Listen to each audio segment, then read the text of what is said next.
Okay, Aziz, we okay now? You have to go. Okay, good afternoon, everybody. There are still people joining at quite a pace, but because it's now 12:34, we're going to start, and hopefully we can catch up. There will be a recording of this if you missed the very beginning. Um, so this is the latest webinar that we've been running linked to our DBA in Healthcare Leadership at Middlesex University.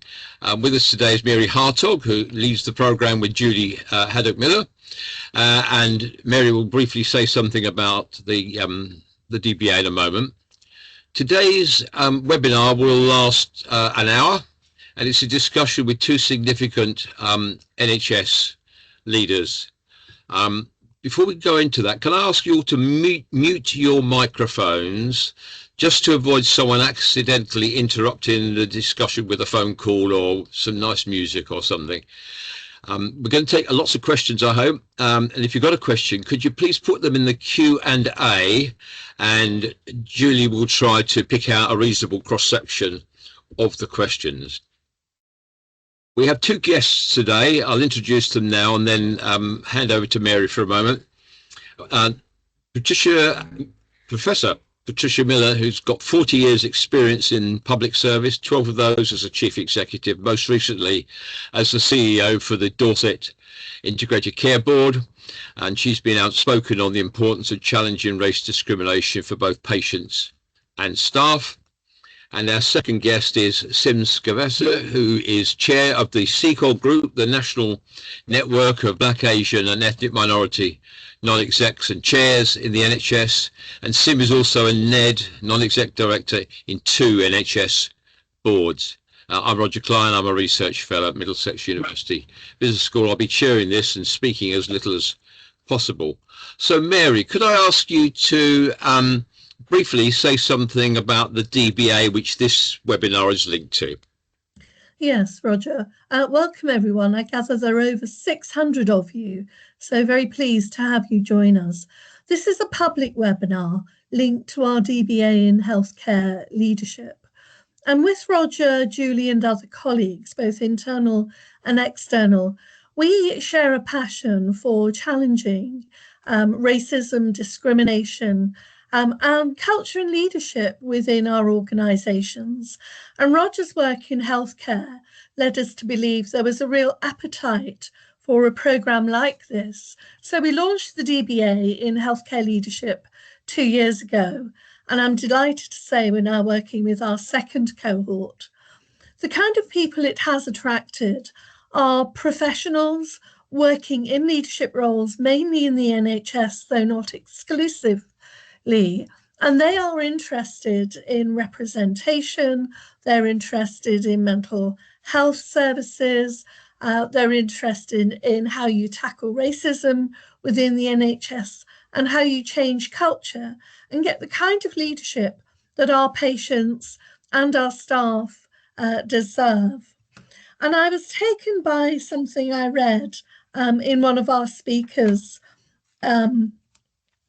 online sort of notes, and it's what Sim says: if you care about something, don't just sit and wait.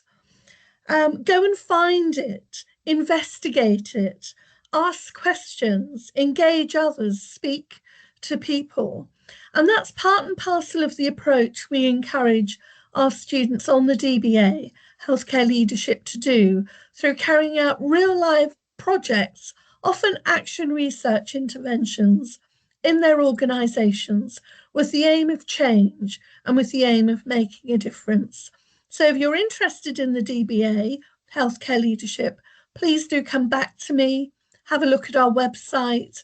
We can have informal chats before you make up your mind. But we're really all about trying to influence change in the areas I've mentioned. I'm going to stop now because we've got two fantastic speakers today, and I'll hand back to Roger. Thank you. Thank you, Mary, and welcome to colleagues who are still joining. I'm sorry if it's taken a couple of minutes for people to get in, but we have a lot of people registered today. So now I'm going to kick off with questions. There's no set piece presentations here. I have a couple of questions I'm going to ask Patricia and Sim, and I'm going to start with you, Sim, if I may, as the first of our guests. And the question is, what is the impact of the rise in overt racism in our society on the NHS, and what should NHS leaders prioritise in response? Yes, what a meaty question, and what a timely question, I would say, Roger.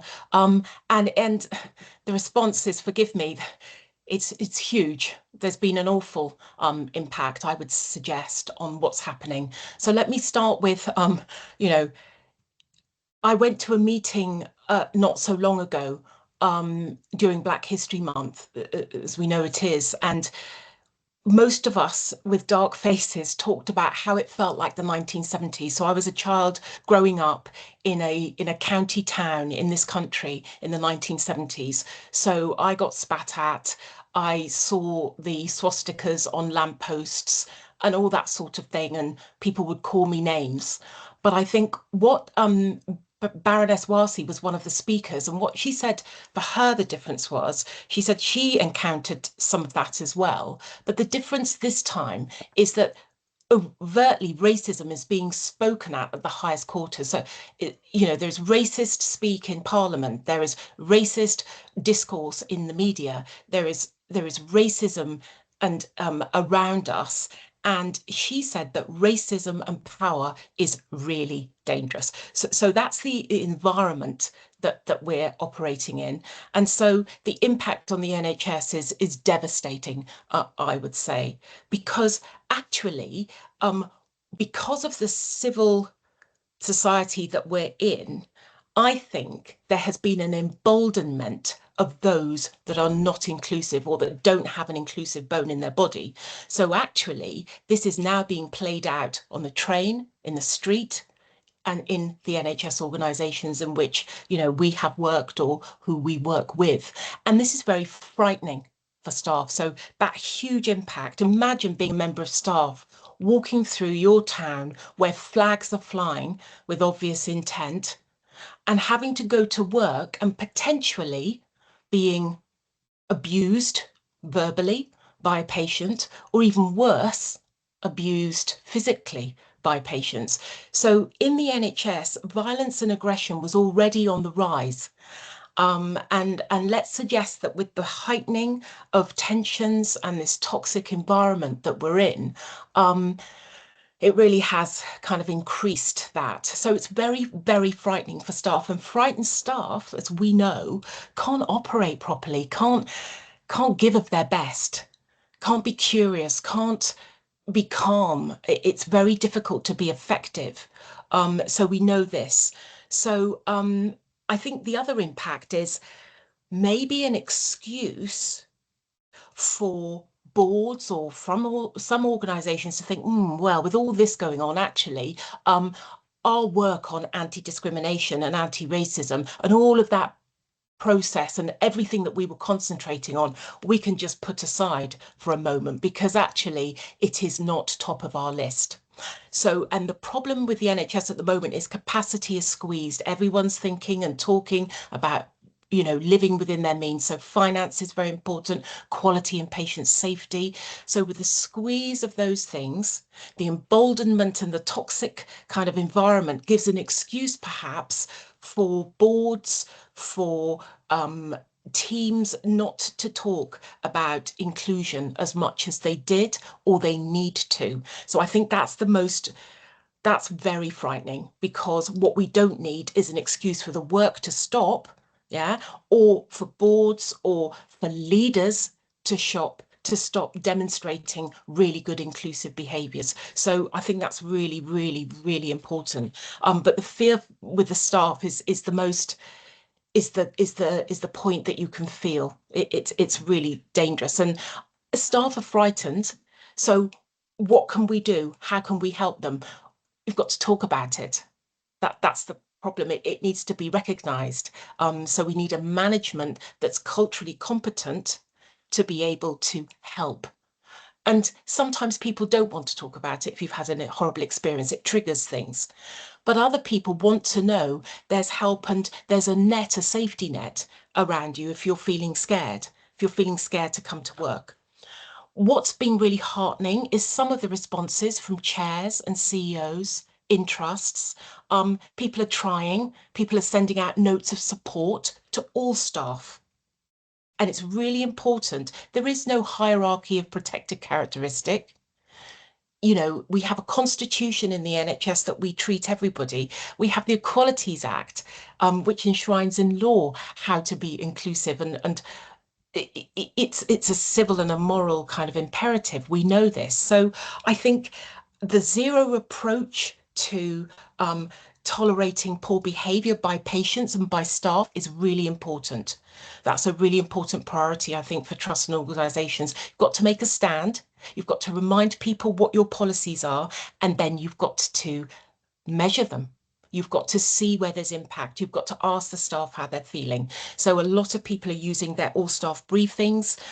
There are questions coming in. There are fears being shared. So it has to be prominent. It has to be on the board agenda, as well as on the staff agenda, as well as on the management agenda. And that's really important. The other important thing is the balance. Nothing's easy. This isn't easy time that we live in. This isn't easy work that we're doing. So there has to be a balance in the response. And I fear knee-jerk reactions, because the NHS have been doing work around anti-discrimination and anti-racist work for a long time. So the things that are happening in the world aren't changing what we're doing. In fact, they make the imperative even stronger to start finding an improvement. Sorry. So sorry, Roger. So No. I wasn't cutting you off, Sim. Did you have you finished, or did yes, you? yes, Yeah. yes. So please. thank you so much for that. Patricia, do you want to add to that? We might at some point segue into the second question as well. But would you like to add to what Sim has said in terms of the impact and what we should prioritise? Yeah, thank you, Roger. So I'd probably start by saying I slightly disagree with Baroness Farsi, because I think, being a child of the 70s, and I won't go into the experience of me and my siblings, but it was normalised then. So I think we are right back in the heart of the 1960s and 70s, where, you know, we think that you always hope that things are going to be different for your children, but the reality is right now they're not. And I worry about my two daughters who are 17 and 19, and their experiences now, and when they get into the workplace as adults, what this is going to be like for them. I think the added issue that we've got for staff is that, as some of the recent reports have shown about our police force, we can't even rely on them to keep us safe. So that what we do in the workplace, what we do in communities to keep people safe, is becoming more and more important. I think that, look, from a societal perspective, inequalities cost the economy round about 38 billion pounds a year, and that hasn't changed since pre-COVID. So, you know, if Rachel Reeves want the economy to grow, there's a really easy response to that, actually. But in the NHS, I think I agree with Sim about the impact on staff, people being afraid to come to work, and then being afraid at work because the support isn't there. And I think that there's a task for leaders now, and I mean leaders right from the top of NHSE and DHSC, as well as within organisations, because we now have a top team that are not very diverse at all. They're predominantly populated by white men of a certain age. That's an issue. It's not representative of the service. It's not representative of the communities. People don't see individuals that look like them at the top. That weeds away confidence that the system will respond appropriately straight away. I think we have to accept that we have leaders at every level in our organisations that are indifferent to this at best, and we have to weed them out. because there's no point in keep thinking that if we develop mechanisms, cultural mechanisms, that our leaders will embed them, because the reality is some won't. I think we've got to start to think through the cultural change that the NHS needs, and the focus on transactional targets is not a reason not to do this. As Sim said, there's a business, there's an economic, there's a moral imperative to move culture along. And we need to focus on leadership development at every level. We need to focus on policy and cultural shift, and we need to focus on accountability. And that means we also need to translate what that means around accountability for staff, around how incidents are investigated, not just in relation to racism and discrimination with staff, but also what do we mean by zero tolerance? Because I don't think we explain that in any detail to support people to take the right action. We say we have a zero tolerance approach to patients, but the reality is we don't. We let them get away with racist language. We let them get away with saying that they don't want certain members of staff treating them. And when they're not in hospital for life-saving emergency care, we should be discharging them and evicting them if they're not willing to accept the policies that we've got within the institution. We don't do that.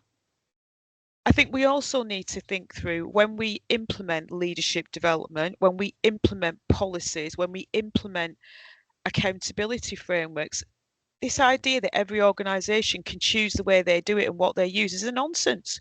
We don't say you can choose how you do a heart transplant. We say it's got to be evidence-based. We say you've got to be able to see the outcomes at the end, because if you can't, you're not using that procedure. And it's the same for these interventions. They have to be evidence-based. We have to see that they're going to make a difference, not let CPOs and chief execs just try something because it feels comfortable for their organisation. So I think there's a lot of work to be done. The reason why we've not moved the dial on race equality is because we are constantly implementing interventions that have no evidence base. They just make our staff feel less uncomfortable, and that is not okay. Thank you. You've actually covered the next question I was going to ask. So with both your permissions, I'm going to actually move over to questions that have come through in the Q&A, if that's okay. Is that all right, Patricia? Yeah, please do, Sid. Patricia's brilliant, because she has captured the second question I think you were going to ask us, and I think just to bring out what she said, and that there are two things that struck a chord with me when you spoke, Patricia. It's the evidence-based, the data to show that the intervention or the activity makes a difference, has impact. And that's the bit that we're not very good at. So you go to the subcommittee, the people and culture subcommittees, and there is a list of initiatives, and there's a comfort in that wide list of initiatives. And what, as non-execs, we try to do is help with the focus. It's better to have 2 or 3 interventions.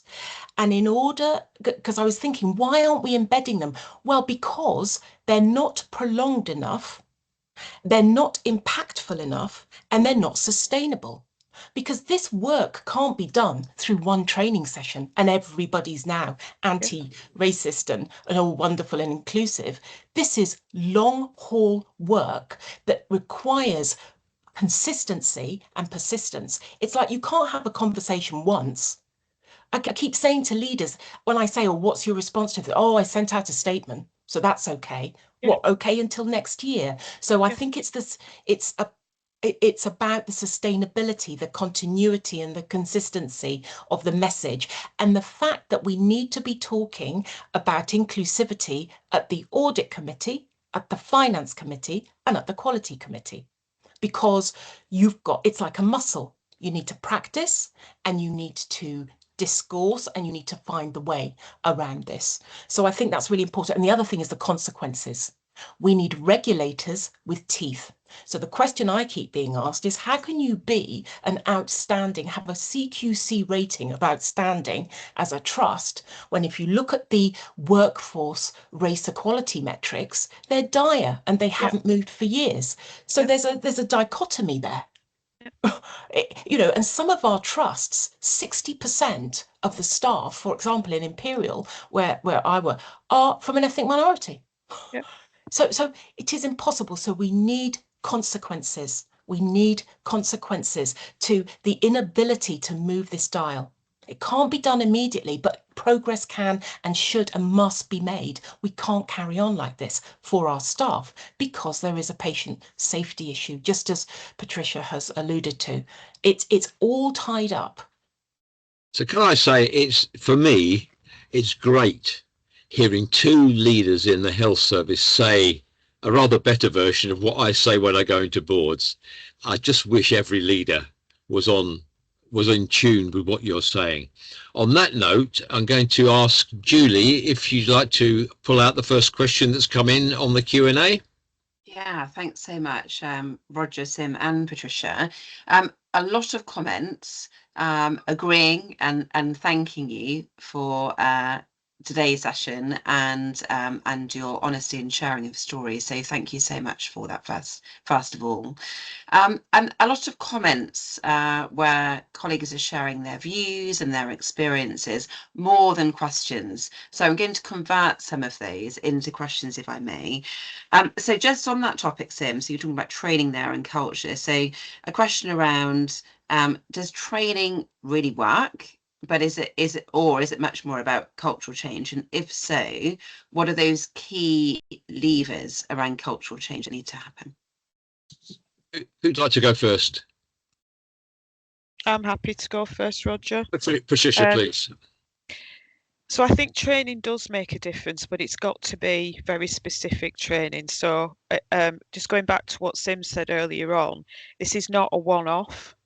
There's something about making staff clear what the legal consequences are of not following the equality law. And that's what we do now. That's a refresher every 3 years. But it's not just about taking that from the perspective of an employer. We also should be training staff from global majority what their rights are from the perspective of the equality law. That means that when they start to complain and go through the process, they know exactly what to expect in terms of their rights. And I think I would not have got as far as I am have done in the NHS if I didn't have a great dad from the Caribbean who was a full-time steward for the union who absolutely knew employment law back to front, and that has really supported me making the right intervention when I needed to, when I wasn't being treated in the way that I should expect. I think there's something about leadership development training, and that should be compulsory. It's got to be embedded in the essential skills training. And I think it's got to focus on a number of things. How people see the world, and that's understanding institutional and systemic racism, because that's what we're talking about. That's what NHS England need to accept is the position in the organisation if they're going to really do something about it. So it's about helping people see the world differently, understanding the world from other people's experiences, understanding what their lived experience is every single day and the consequences and impact of that. You know, daily exposure to racism, the evidence shows, reduces your life expectancy by 25 years. That's why we die earlier. That's why we spend more time in mental health units. All that needs to be understood. If this was a patient safety issue, if we were doing something to patients physically that reduced their life expectancy by 25 years, we call that a national emergency. But yet we do these things to staff every single day, and we don't think it's an emergency in the NHS, and it needs to be treated like that. Then there's something about helping people once they see the world differently to respond differently. So how are they going to respond differently, not as a leader, but as a human being in terms of human to human relationships? What does that extra knowledge do for how they see, how they create the right relationships people, how they stop being apathetic to some of these experiences because they're starting to deeply connect on a human level in understanding what our daily experience of life is. And then there's how do you bring all that together so that you use it in terms of your leadership ability in creating positive human relationships that are based on a shared understanding of experience, and how does that help you respond properly as a leader when you see and hear the things that you're going to hear around how your teams behave with each other. So I think that stuff, it has to be embedded in leadership programs. It has to be part of the everyday training that people get. You shouldn't be able to be promoted unless you're agreeing to go through some of that leadership development at every level of organisation. And then I think there's something about accountability, which is, yes, you need some of the hard measures like the stuff that's in the res, but you also need some of the softer measures. You know, how many of you leaders actually understand the difference between racism, discrimination, and prejudice? How many of them understand what action they're meant to take when they see that sort of stuff happening? You know, how do we get the softer intelligence from global majority staff about their experiences in the organisation? That should all go into the accountability framework. So you're starting to get the correlation of hard and soft measures, but also not beating someone over the head when they get it wrong. How do you start with a comply or explain before you then go into something more structured, something more disciplinary, when people are showing a real objection to pursuing some of the values that the organisation wants to see? And I think you can't have EDI separately. You can't have your people strategy separately. This stuff has got to be an integral part. It's got to be the golden thread that runs through organisational strategy. It's got to be, this is how we want to be as an organisation. This is how we want to be seen. So it's an integral part of the behaviour that everybody is expected to demonstrate as part of the organisation strategy. Thank you. Thank you so much. Sim, would you like to add anything to that? Just quickly, Patricia's covered so much. Think about training. Think about the last bits of training you did. You've got to have an environment where you're curious, where there's no stress, there's no fear, and you can take in the information, assimilate it, and then use it once you move out. Now, the problem is, I've just been recently reading a book, actually, and it's called a boy, the boy who, oh yeah, the boy who was raised as a dog, and it's by Bruce D. Parry, and it's about neuroscience and how traumatized children can teach us about loss, love, and healing. Amazing. I came across a chapter which described how children cannot learn in an environment of alert stress. So if their cortisol levels are really high, you can tell them and try and teach them as much as you want. It will not go in. And he likened this to organizations, especially organizations in the public sector, whose organizations are constantly under threat because of money, because of organizational issues. And he described how organizations that are under direct threat, fear is pervasive. Yeah. Discussions are reactionary and regressive. Changes are forced. Policies and practice are punitive and restrictive. And supervisory styles become sort of controlling and reactive and oppressive. And it suddenly struck me that if we're asking our staff to do a whole load of really important training under those circumstances, exactly how much is going to be imbued? And it's really important that we create the right organizations.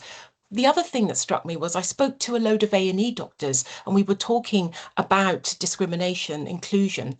And one of them complained that the trust had removed the active bystander training. And this came from a white middle-class consultant who said, I want to know how to support my colleagues.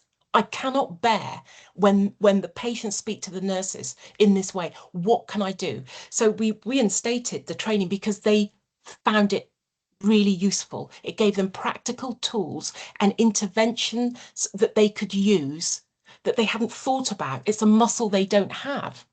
They trained it, and now they're able to support colleagues. So I think training works where you have some response from those being trained. They want it, they like it, they need it, and it helps work. So I think, we need to do a bit more listening.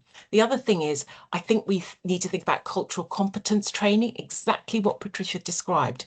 What's it like to live and be and work in other people's shoes? How does it feel to come to work as a person with dark skin or it markedly different through a bunch of flags that say you're not welcome? How does that feel when you've been born in this country? Imagine that. So I think, you know, the cultural competency training helps with that sort of thing, gives people time to think about what it's like for others and how difficult it is. Thank you both. Julie, is there another question or group of comments you want to pull together as a question? Yeah, so training is certainly a theme that's come through both in the chat box and in the comments as well, and the link between training, evaluation and outcomes. So how do we see that link between the training and the outcomes that we're trying to achieve? I'm going to be a bit cheeky here and just say a sentence myself.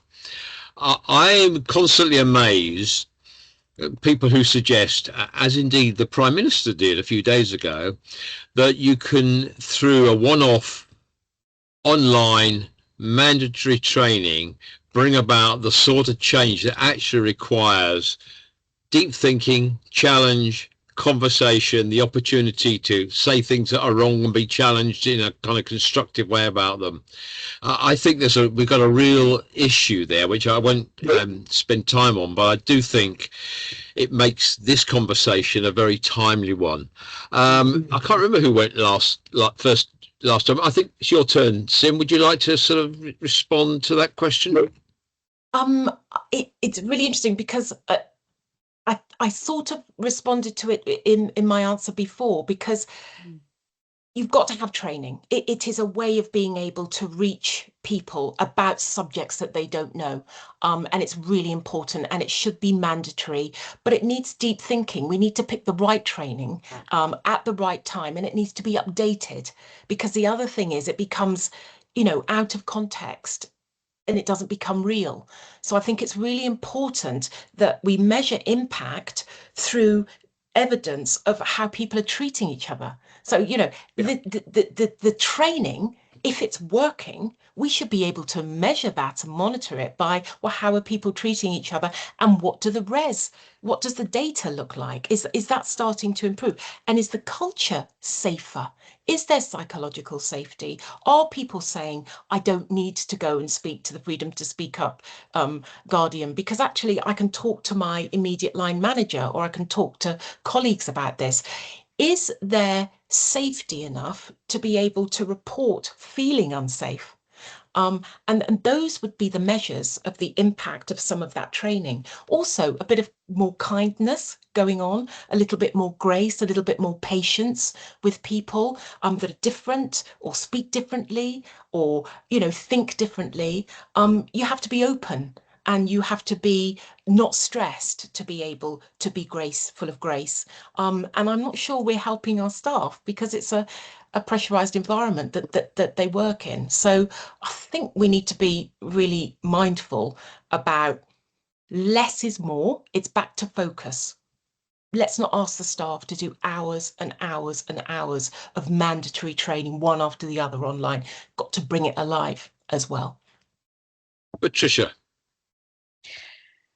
So when I was the chief executive of a provider, I worked with a colleague to develop a leadership development programme, which I did talk to NHS England about at the time, which started to show a really positive difference in staff behaviours and attitudes. So that it wasn't a long programme. Everyone had to at band 7 and above, you had to do 6 half-day modules, which were clumped into 3 sets of 2. And you need to be released for the whole day, because there was some reading and preparation to do before each module.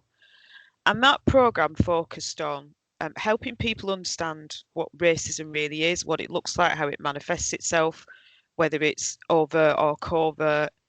It helped them then understand, with that knowledge, how they could respond differently as individuals, and then how we went on to how they could lead differently, not just as in team leaders, but also in that space of health inequalities. And it was mandatory. So I remember writing to all the staff of a certain level and saying, you have to come, and if you don't feel you need that training, then the only way you get a pass is by talking to me.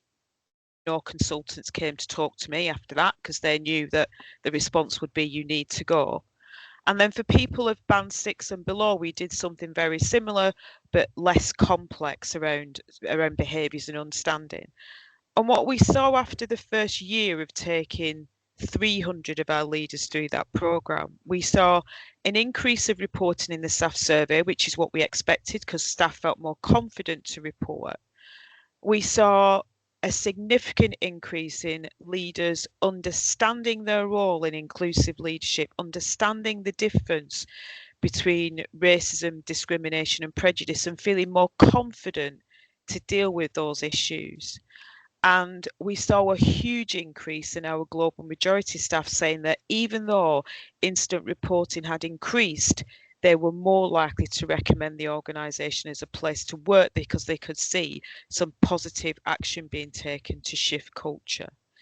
So I think there are things that we can put in place that really do work. And I don't accept either that every organisation needs to do something slightly different depending on what their culture is. It's a nonsense. Things either work or they don't work. And I think that's the reason for us not to do stuff quite often.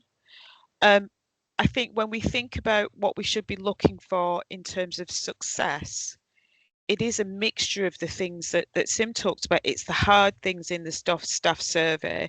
It's also a decrease in incidents around patient safety, misadventures, because we're creating a cultural environment where people can speak up, but also they feel safer at work. So they're going to be different and respond differently.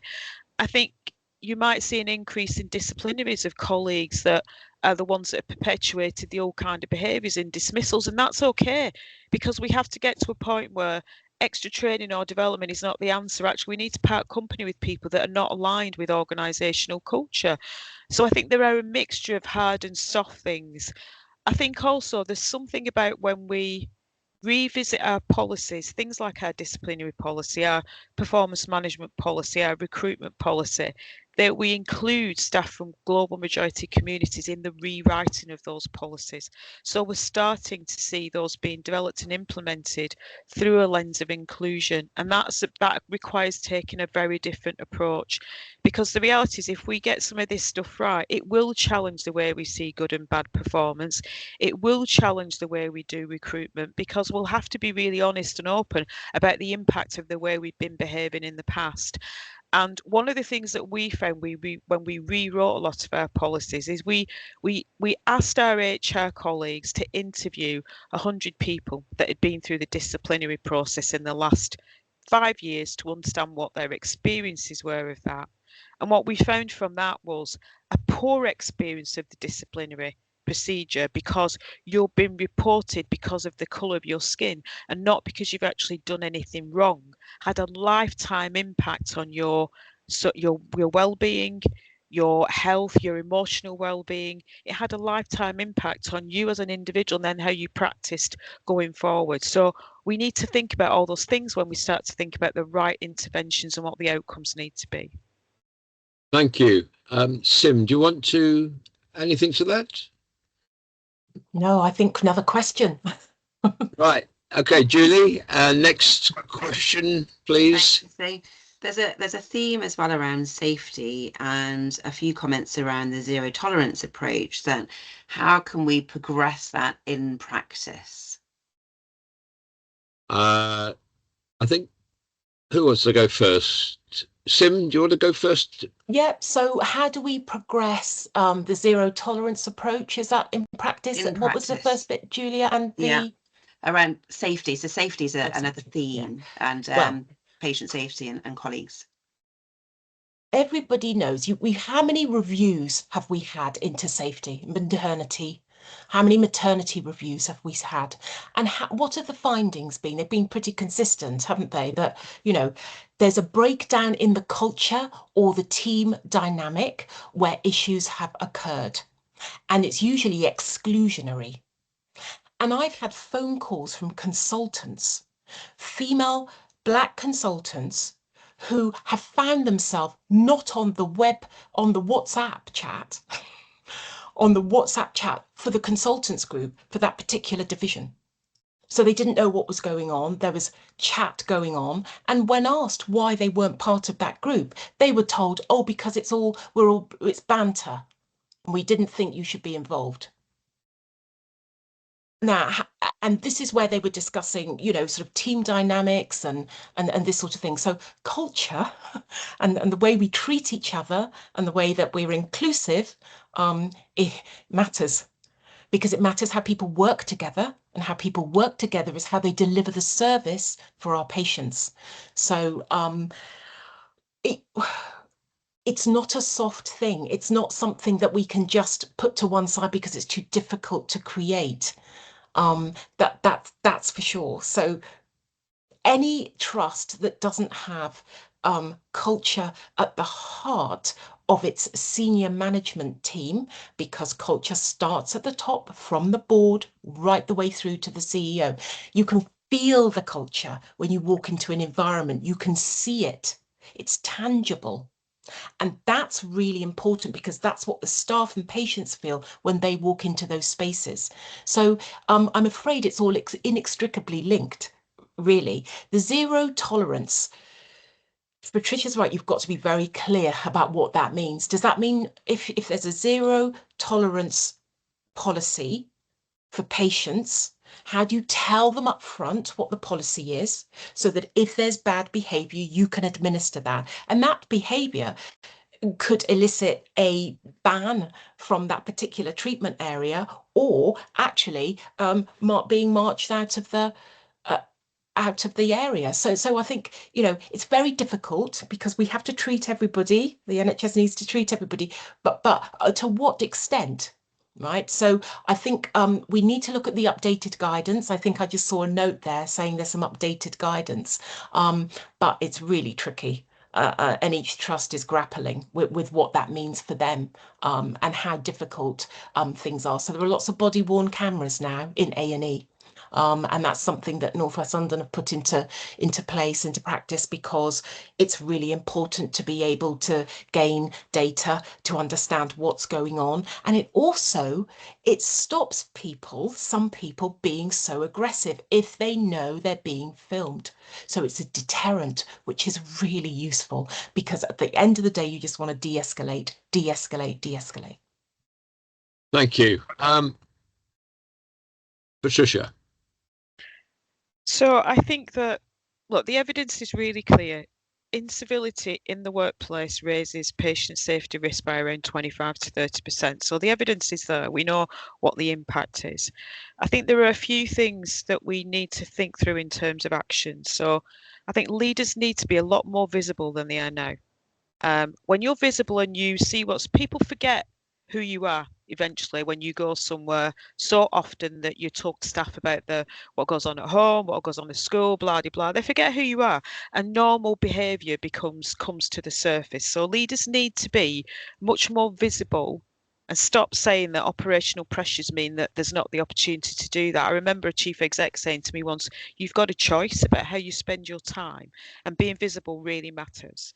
I remember going into a theatre team once to observe a surgeon doing an operation, who had completely forgotten that I was there and started using profanity to his colleagues in a jovial way. And when I looked around the room, every person in that room felt uncomfortable.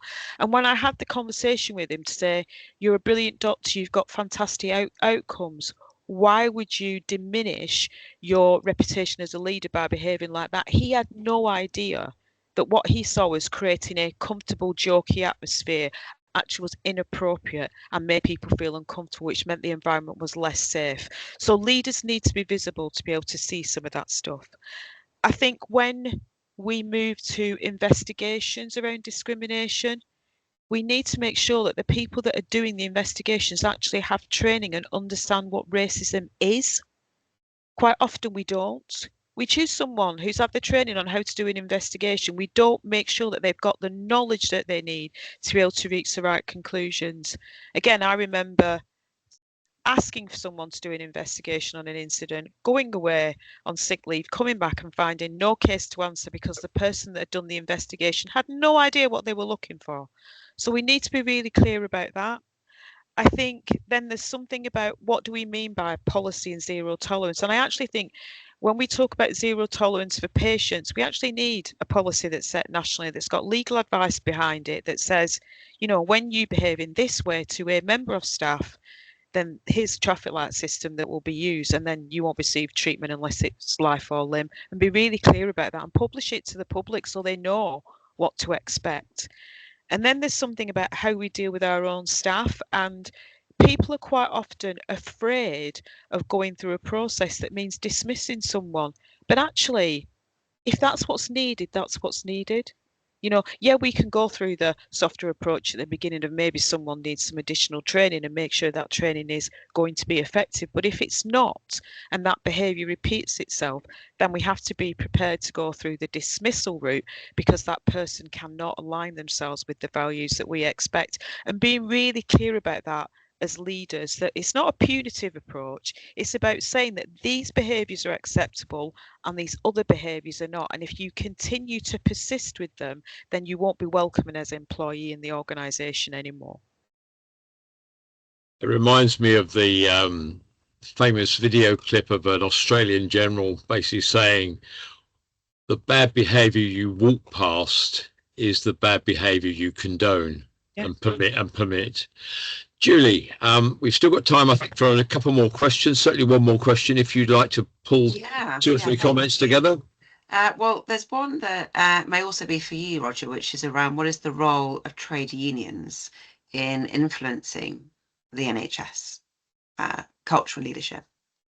All right, I'm going to make it very short because it's not me that's on the panel. So I spent 25 years in 8 unions as a trade union official, front line and very senior. The best trade union officials are fantastic on these issues. I'm afraid a lot of trade union officials are not. When we did a survey for Too Hot to Handle, the results were really pretty shocking in terms of the confidence that people had about the willingness and ability of trade unions to support themselves. In fact, I was talking last night with the General Secretary. We've touched on this. I think trade unions have a lot of work to do. I think they also sometimes lack courage. They certainly are not aware of the evidence base. They're not willing often to move beyond the individual query that comes up to ask if there's a wider problem behind it, and therefore be proactive and preventative. I'll stop there, but just to say one final comment, I'm just finishing a big piece of work looking at how investigators work. And although some trade union officials come out very well, some others come out very poorly. So I think it's a bit of a mixed bag there, and it's an opportunity that needs to be taken, because at the moment there's a lot of work to be done. You can, I think you probably should move on to the next question, because I don't want to put Pat and Sim on the spot on that one. Yeah, we've probably got time for one more. There are a number of comments and a theme around what do we prioritise, because there's so much to do.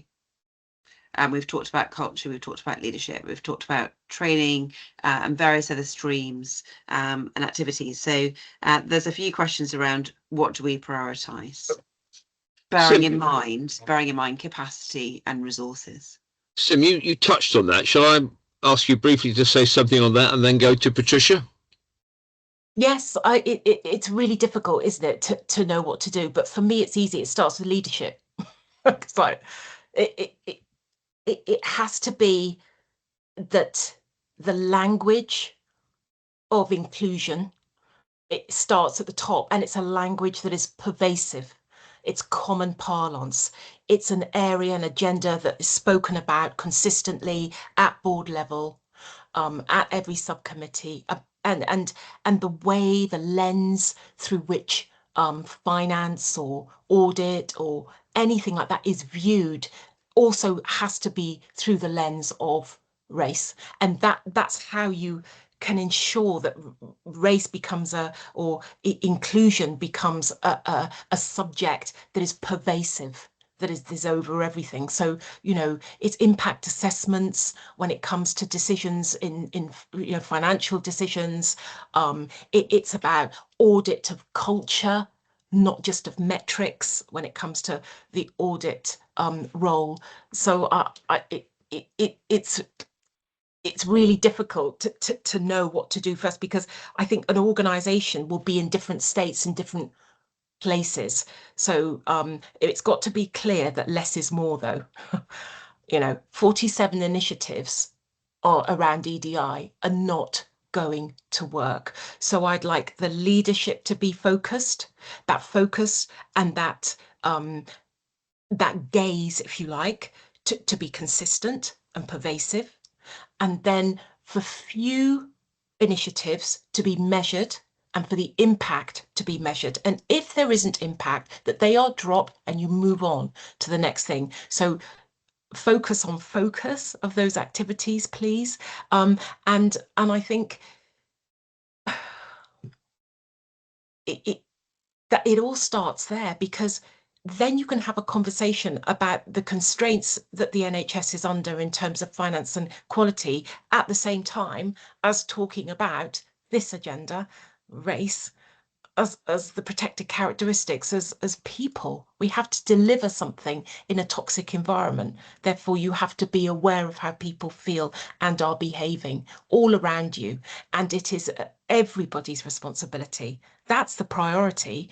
Every single person, from the cleaner through to the CEO through to the chair, has to take responsibility about adopting inclusive behaviour and calling out behaviour when it is discriminatory. And that's how you make the change. It's not one person that's going to drive this, it's everyone. So it's about getting the culture and the environment right for people to feel safe to do that. I think that's the priority. Thank you. Patricia, thank you. I'd probably say there's 4 steps that you need to take. I think the first one is doing a cultural audit, and don't make it complicated. We asked 3 really simple questions. Do I belong? Do I feel safe? Do I feel heard? That will give you the richness of information that says, how do people feel working in that organisation? And with a different routes where how they can respond, either anonymously or face to face. Then I think there's something about leadership development. How do you develop people in inclusive leadership skills, as mentioned earlier on? And that needs to start with the board. The board should be leading this. The board should deeply understand it. The board have to go through their own development phase, and that's not 1 or 2 days. That's 6 months to a year of every other month, all day, coming together, understanding this stuff, and then making some really clear statements about what the organisation stands for and how they're going to lead that agenda going forward. Then it's developing your senior and middle managers, and that includes your HR team, because we all think HR know how to do this. The reality is they're just human beings like everyone else. They quite often get it wrong. They're the enforcers of the policies. So making sure they're part of that leadership development journey is absolutely critical. And then I'd say there's something about reviewing and rewriting some really key people policies and things like the equality impact assessment process, so that your staff who are most likely to experience discrimination are part of that process, and the execs and the people teams of rewriting those policies through an inclusive lens and testing them to make sure that they actually work. And then I think there's something about the accountability framework that the board then develops with staff, which is how you set standards that you expect to be followed, how you pull together those hard and soft outcomes that you expect to see, and what's the process for holding staff at all levels to account around those behaviours and actions and policies. And I think when you get to that stage, then you're starting to pull together all the key threads that then get you into a place of being able to monitor what you've implemented to make sure it's actually working. And those leadership development programs becoming part of essential training for everyone that gets into a supervisory or leadership role, that they're not one-offs. They're things that people have to do as part of the leadership development program for the organisation, because it's an integral part of the behaviour framework. Thank you. We're coming towards the end of the webinar. I want to thank Patricia and Sim for being really open, honest, and I really wish that we had 300 leaders like you in the health service. I want to thank Aziz for helping to pull this together. I want to thank Mary and Judy for both leading the DBA program and helping specifically with today. I I want to make a couple of comments myself, if I may, which partly relate to the last question. I think the priorities are leaders who own the problem, who accept their responsibility that this could be difficult. And I think the way you both described it, it takes time, not just a 1 hour board session. It takes time for leaders to be willing to be challenged and to think and be uncomfortable.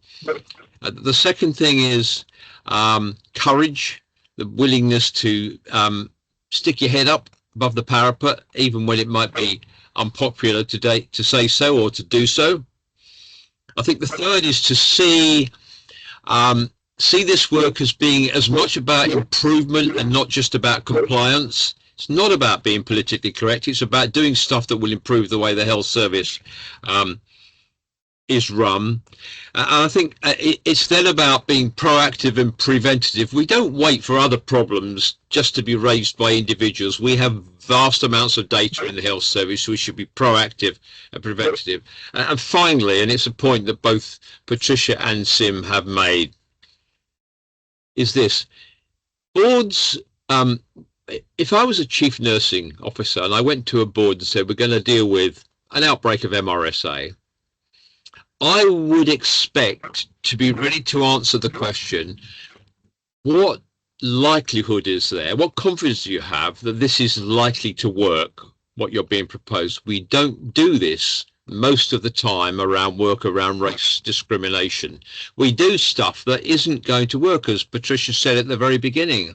So we need to have an evidence-based approach led by leaders with courage, who are prepared to make themselves uncomfortable and be proactive and preventative rather than wait for individuals to raise it. We've actually recorded this, and if you are both agreeable, I think this will be a brilliant teaching tool, and maybe ministers might usefully have a look at it. I'm going to sort of stop there, I think. I want to thank everybody who's joined us for giving up your lunchtime to do so. We will send out the details of the DBA for anybody who's interested in finding more about it and talking to Julie or Mary, and you'd be very, very welcome. We're going to be recruiting soon for our third year. The next webinar will be in February. We haven't decided the topic yet, but can I thank you all, the speakers, the organisers, and those who've joined us very much for what I think has been a very interesting, challenging conversation. Thank you and goodbye.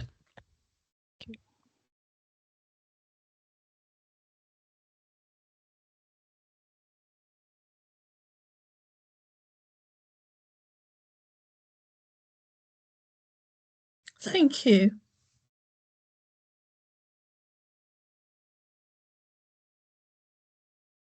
We'll just wait a moment, I think, and then